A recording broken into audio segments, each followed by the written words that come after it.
샬롬 미속의 성도님들 안녕하세요. 최준혁 목사입니다. 2025년 4월 24일 오늘 나에게 주시는 생명수 샘물 한 모금 시작하도록 하겠습니다. 시편 150편은 시편의 제일 마지막 장이죠. 할렐루야, 성소에서 하나님을 찬양하며 궁창에서 찬양하자. 찬양하라고 할렐루야 명령합니다.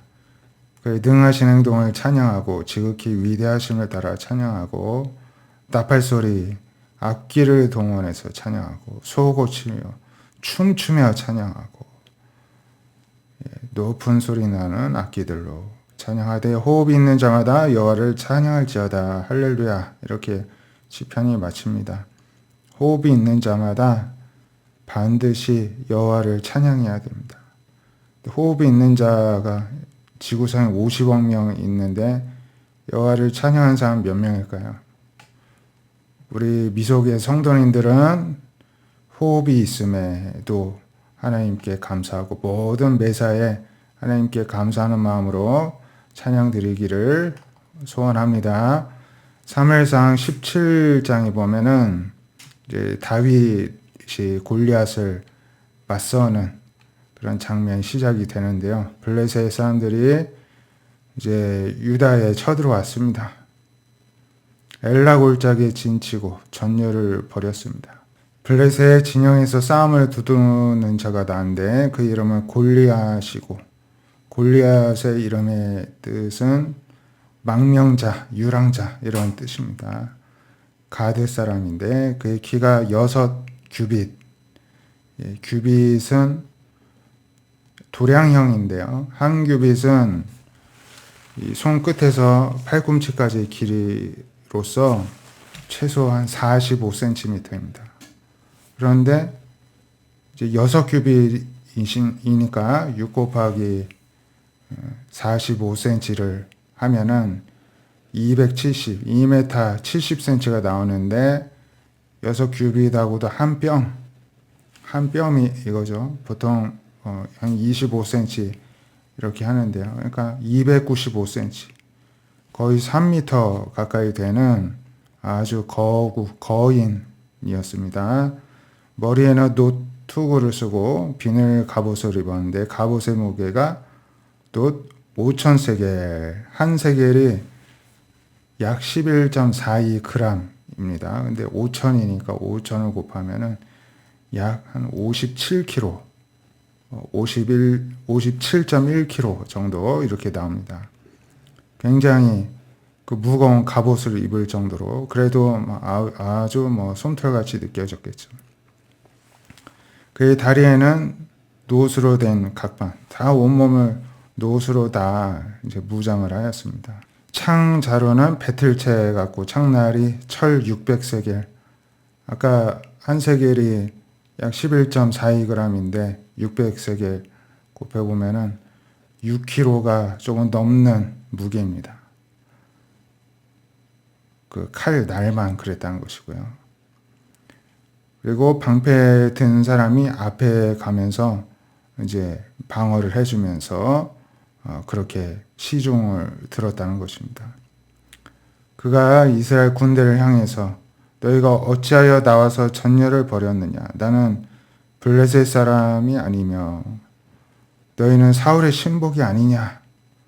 내가 이렇게 대표로 나왔으니까 너희도 한 사람 택하여서 대표로 나와라. 우리가 1대1로 맞붙고 이 싸움의 결판을 내자. 이렇게 고대 전쟁하는 방식대로 대표가 나와서 싸우고 이제 결판을 내기로 그렇게 요청을 합니다. 그가 나와 싸워서 나를 죽이면 우리가 너희 종이가 되겠고 내가 이기면 너희 모두가 우리의 종이 되어서 우리를 섬겨야 된다. 이렇게 이야기를 합니다. 그 블레셋 사람 골리앗이 내가 오늘 이스라엘 군대를 모욕하였으니 사람을 보내어 나와 더불어 싸우게 한지라 이렇게 또 전합니다. 사울과 온 이스라엘이 블레셋 사람의 말을 듣고 아무런 대꾸도 못하고 이제 크게 두려워 근심 걱정만 하고 있었습니다. 그때의 다윗이라는 이름의 뜻은 사랑받는 자, 은혜를 입은 자 이런 뜻인데요. 이제 유다 베들레헴 이세에 살고 있는 이세라는 사람의 아들이었는데, 이세는 나이가 많아 이제 늙은 사람으로서 8아들이 있는 중 그 장성한 3아들이 출전을 하였다는 것입니다. 장자 엘리압, 그리고 차남 아베나답, 삼남 삼마가 나갔다는 것입니다. 다윗은 막내였고, 이 3사람은 이제 사울을 따라 전쟁을 나갔다는 것입니다. 다윗이 이제 왕래하면서 베들레헴에서 아버지의 양을 칠 때 블레셋 사람이 이제 40일을 이렇게 조석으로 아침 저녁으로 나와가지고 막 이제 블레셋 군대 사기를 돋우면서 이스라엘을 조롱하였던 것입니다. 그때 아버지가 막내에게, 형에게 이렇게 볶은 곡식하고 떡 10덩이를 가져와서 형들에게 주고, 치즈 10덩이는 그들의 천부장에게 주고, 형들의 안부를 살피고 와라 했습니다. 또 블레셋 사람들과 엘라 골짜기에 싸우면서 계속 골리앗이 나오고 있었겠죠. 그래서 다윗이 진영에 이르는데 마침 또 군대가 이제 싸우려고 이제 골리앗이 나와서 소리 지르는 것을 다윗이 들었다는 것입니다. 형들에게 무난하고 이제 할 일을 하면서 도대체 뭔 일인가 하였는데 골리앗이 나와가지고 막 조롱하는 소리를 들었다는 것입니다. 이때부터 이 다윗이 하나님의 역사에, 이 세상의 세계의 역사를 쓰는 일에 이제 발걸음을 내딛게 된 것을 우리가 알고 있습니다. 그런데 아무도 해결하지를 못하였죠. 그런데 하나님의 사람 다윗만이 그 적군의 어떤 조롱 소리를 듣고 가만히 있지 않고 출전하여서 승리를 거두었던 엄청난 사건을 일으킨 것을 우리가 알고 있습니다. 우리 믿음의 사람들이 다 다윗과 같이 이 세상 하나님의 능력으로 변화시키고 선한 영향력을 끼칠 수 있어야 될 줄 믿습니다. 사도행전 5장 12절에 사도들, 이제 성령 충만함을 받은 사도들을 통해서 표적과 기사가 많이 일어났다는 것입니다. 백성들이 칭송을 하고 주님을 믿으려는 사람들이 많아졌습니다. 병든 사람이 환자를 메고 거리에 나와서 침대와 요 위에 누이고 베드로가 지나가길 기다렸습니다. 왜냐? 그림자라도 덮이면은 낫기를 바라고. 거의 예수님 옷자락만 만져도 병이 나았잖아요. 막 그렇듯이 예수님께서 가지고 계신 능력을 막 제자들한테 부어주셨던 것입니다. 예루살렘 부근 수많은 사람들이 모여서 병든 사람, 귀신 들린 사람을 데리고 왔더니 다 나음을 얻게 되었다는 것입니다.